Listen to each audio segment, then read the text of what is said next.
What is up, gamers?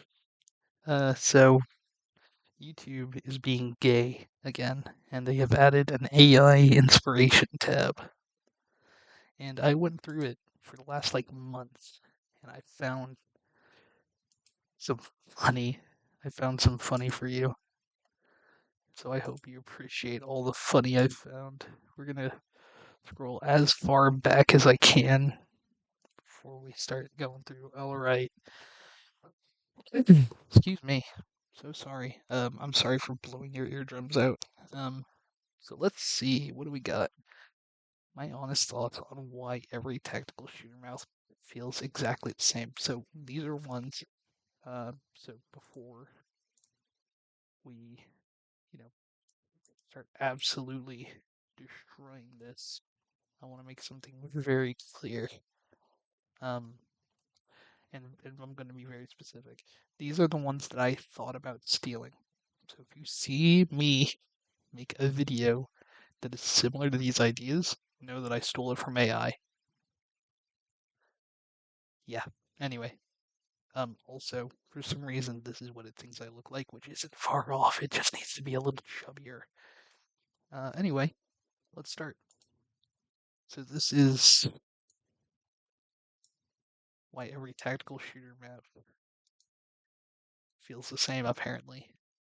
We recycle the same 3-lane choke points and symmetrical bomb sites because we prioritized competitive balance over architectural soul. So I know I'm a very sensitive, emotional loser. I'm an emotional, sensitive little chud. But this this is taking it a little too far. We are trapped in a loop of sterile industrial crates and predictable sightlines, specifically environmental scarce sacrificing. Oh my goodness. Dyslexia is gay. Yeah, dyslexia is gay. That's all I have to say. Bars. Um, Sacrificing environmental storytelling for pixel perfect fairness. Tactical depth dies when every corner feels like a pre-calculated map equation instead of space. Philosophical deep dive into mechanics. Okay, so uh, gay. It's like, okay, you should totally be like a gay little Valorant streamer. I'm good. Unedited Battle Bit Remastered, finding beauty in the chaos of large-scale war. Um, I do like BattleBit. It's starting to lose its players, but I do like BattleBit. Um, Early on, it was like, yeah, you're a tactical FPS gamer. By the way, when I first started looking into this, I'll trash your previous rambles. Your recent context focus on abstract or technical dialogue. So a silent, visual-heavy piece offers a refreshing tonal shift for your existing viewers.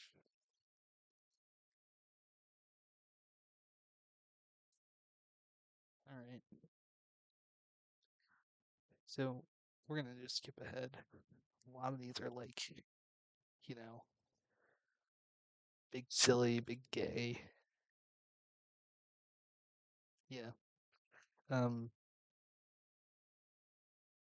you know, Investigating how early fog effects defined the horror retro shooters. So there was a short point where it was trying to make me into a horror channel, which is like, okay, cool, but at the same time, I'm not doing that.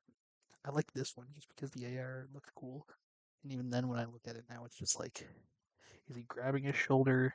Is he sticking his arm in his lapel, not lapel, in the seam of his shirt, like Napoleon? What's going on here? I can't tell. Um, yeah, no, it's talking about like Arma 4. Arma 4 doesn't exist. It's Arma 3 and then Arma Reforger, but I guess you could be like, yeah, Arma 4.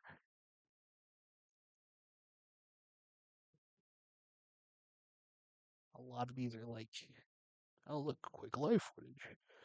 Um, haunting aesthetics. Like aesthetic stuff, like just the random stuff I've been talking about not too long ago. It's just like, I just think it's a little funny. Um, so for a moment there, so we got like mundane surrealism, everyday nihilism, tech nostalgia. So for a while it was like you're a philosophy channel. That's what you are. For some reason it has a yelling heavy with little rainbows coming out of it. As him. Um, but it was like trying to get me to do philosophy videos, which I would be interested in doing, which I probably will do, honestly. I need to start uploading to you guys more. I do have a second channel, by the way. I'm not going to tell you where it is, but I do have a second channel, and I have been uploading to it. So you're just going to have to hunt it down, I guess. But look at this, like, um, existential dread. We got about nothing why physical manuals smell better than PDF files. And it's got a big guy with hair because big guy with hair, and it's got the cyan, which is pretty funny to me. I'm sorry. I know that I'm also like whipping stuff around that you can't see. Um, but yeah,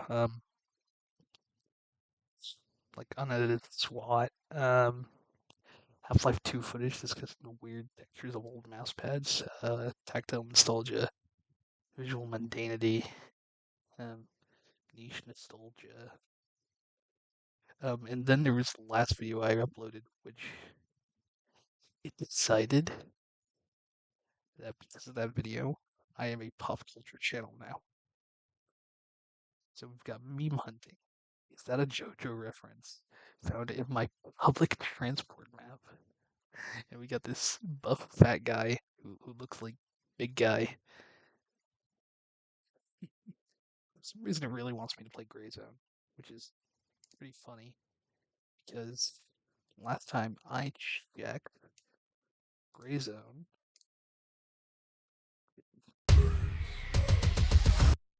that's a let's see, Gray Zone, Gray Zone Warfare. Yep, there it is. Just gonna mute this really quick. It does have mostly positive reviews. It's also $40. I'm not doing that. It also has like really bad specs, but I'm not gonna do that. Maybe I'll do Tarkov. Like I'm not doing Gray Zone. Sorry, I'm really not into it. Sensory analysis. I don't know, man. Liminal design, digital uncanny. I don't know what the heck that means.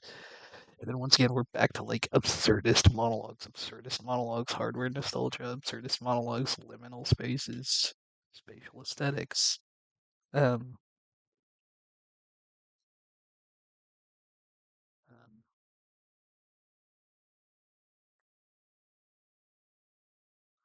says analysis, visual anachronisms, spatial philosophy, um, artificial anxiety, digital liminality. Like it really, really desperately wants me to be like a philosophy channel, which I could do. I mean, it's not like the vast majority of my rambling about nothings, at least in recent times, have been kind of philosophy tinged. Anyway, like I said, I have a second channel now. I'm not telling you where it is. You'll have to find it yourself. It is pretty much just unedited gameplay. Who knows? Maybe he'll be in the comment section. All right. Later. Gamers.